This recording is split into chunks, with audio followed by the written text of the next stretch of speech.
India versus বাংলাদেশের first test ম্যাচে ইন্ডিয়ার টিম কিন্তু দারুণ রেকর্ড করেছে। এখন ইন্ডিয়া ভার্সেস বাংলাদেশের টেস্ট ম্যাচ চলছে, আর ফার্স্ট টেস্ট ম্যাচে ইন্ডিয়া 280 রানে জিতেছে।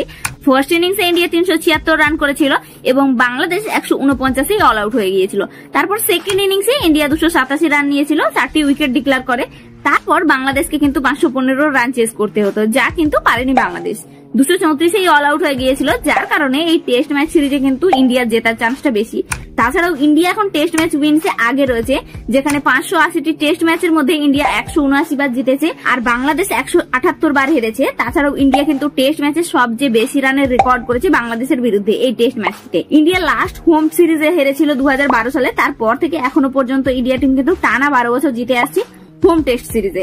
বাকি এই ইন্ডিয়া ভার্সেস বাংলাদেশের টেস্ট ম্যাচ সিরিজে কিন্তু রবিচন্দ্রন অশ্বিন দুর্দান্ত পারফর্ম করেছে। ফার্স্ট ইনিংসে সে সেঞ্চুরি করে এবং সেকেন্ড ইনিংসে 6টি উইকেট নিয়ে নেয়। অশ্বিন কিন্তু ম্যাচে সেঞ্চুরি আর 6টি উইকেট নেওয়ার সাথে সাথে প্লেয়ার অব দ্য ম্যাচের ট্রফিটাও জিতে।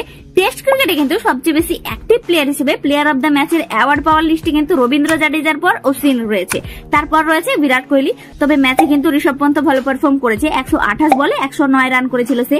স্ট্রাইক রেট ছিল 85.16। এতদিন পর কিন্তু ক্রিকেট থেকে দূরে থাকার পরও সে আইপিএল এর পর এখন টেস্ট ম্যাচ ক্রিকেটেও ভালো পারফর্ম করছে। বাকি তোমাদের কি মনে হয় এই ইন্ডিয়া ভার্সেস বাংলাদেশের টেস্ট ম্যাচ সিরিজে কে জিতবে, ইন্ডিয়া নাকি বাংলাদেশ? কমেন্টে জানাও।